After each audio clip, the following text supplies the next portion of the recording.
عام طور پر لوگوں کے خیال میں ویسٹ نے تو بھائی انسانیت کو بہت کچھ دیا ہے، ان کے خیال میں تو یہ بہت اچھا کر رہے ہیں. لوگوں کو لگتا ہے کہ وہ غربت ختم کرنا چاہتے ہیں، وہ بیماریاں مٹا دینا چاہتے ہیں، وہ لوگوں کی مدد کرتے ہیں. جنہیں ہم نے ہرس، ہوس، حسد اور مسابقت کرنے والا کیپٹلسٹ کہا، وہ تو فلاحی کام بھی کرتے ہیں، بہت خرچ کرتے ہیں. تو اس طرح کی باتیں جب لوگ کرتے ہیں تو وہ پریشان ہو جاتے ہیں اور ان کے لیے کنفیوژن پیدا ہو جاتا ہے. تو جب ہم انہیں کہہ رہے ہیں کہ وہ چور ہیں، ڈاکو ہیں، تو سوال یہ پیدا ہوتا ہے کہ پھر وہ کیسے چور ڈاکو ہیں؟ وہ تو یہ سب کر رہے ہیں. اب آئیے اس کو سمجھے. کیا آپ نے نہیں دیکھا کہ جب چور ڈاکو کسی جگہ چوری کرنا چاہتے ہیں تو وہاں کے سیکیورٹی گارڈز کو، یہاں تک کہ بعض مرتبہ تو پولیس تک کو خرید لیتے ہیں، بلکہ پونزی اسکیموں کے ذریعے لوگوں کو تھوڑا فائدہ پہنچا کر ان کی کل رقم لے اڑتے ہیں. وہ کیا کر رہے ہوتے ہیں؟ وہ اصل میں اپنے مال کو مزید بڑھانے کے لیے تھوڑا بہت خرچ کر رہے ہوتے ہیں.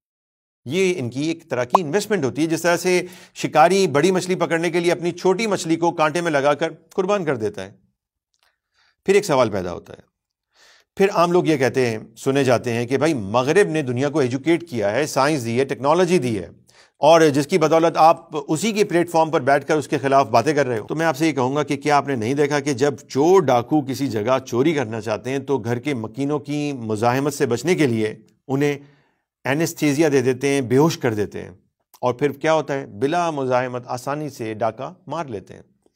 مغرب بھی اپنی خواہشات کی تکمیل اور دنیا کے ذرائع کو لوٹنے کے لیے اپنے نظام تعلیم، ٹیکنالوجی، ذرائع تفریح یعنی انٹرٹینمنٹ کو بطور اینستھیزیا استعمال کر رہا ہے. ان کو پانے کے بعد انسان کو یہ احساس ہی نہیں ہوتا کہ اس کے ساتھ کیا ہو رہا ہے.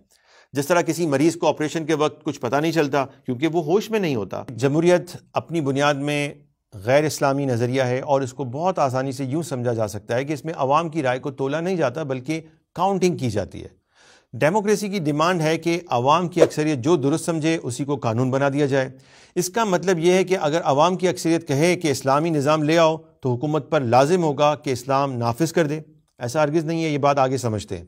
اور اگر اکثریت کہے کہ ہم جنس پرستی یعنی ہومو سیکشولیٹی کو جرم کی فہرست سے نکال دو تو حکومت پر لازم ہوگا کہ وہ ہم جنس پرستی، ہومو سیکشولیٹی کو قابل قبول بلکہ مقبول عمل قرار دے. یہاں اگر کسی سادہ لو مسلمان کو یہ لگے کہ دیکھیں اس سے تو اسلام بھی نافذ ہو سکتا ہے، تو پھر جمہوریت کے خلاف کیوں بات کی جا رہی ہے؟ اس کا جواب بہت سیدھا اور سادہ ہے کہ دین کا حکم عوام کی اقلیت یا اکثریت کا محتاج نہیں ہے. اور ہم نے پیچھے یہ بھی بات بتائی تھی کہ جمہوریت صرف اور صرف فریڈم اور پروگریس کی حفاظت اور تحفظ کے مقصد کے لیے بنائی گئی ہے. جو اللہ کا حکم ہے وہ حکومت کو نافذ کرنا ہی کرنا ہے. یہ حکومت پر فرض ہے، چاہے کوئی اس پر راضی ہو یا نہ ہو، چاہے کوئی اس کی ڈیمانڈ کرے یا نہ کرے. اللہ کا حکم ووٹ کا پابند نہیں ہوتا ہے. اور جیسا کہ میں نے پہلے بتایا تھا کہ جمہوریت کا مقصد ہی فریڈم اور پروگریس کی حفاظت کرنا ہے، اسے تحفظ دینا ہے. تو در حقیقت جمہوریت صرف ایک نام ہے جس کو کیپٹل یعنی سرمایہ یعنی پیسہ چلاتا ہے. سرمایہ طاقتور کے پاس ہوتا ہے، اور اسی لیے جمہوریت کا ویٹو پاور سرمایہ دار کے پاس ہوتا ہے، کیپٹلسٹ کے پاس ہوتا ہے. اس طرح جمہوریت دراصل مائٹ از رائٹ کا ایک ظاہری خوبصورت نام ہے جس سے دنیا کے انسانوں کو یہ دھوکہ مسلسل دیا جا رہا ہے کہ ان کی مرضی کی بھی کوئی اہمیت ہے.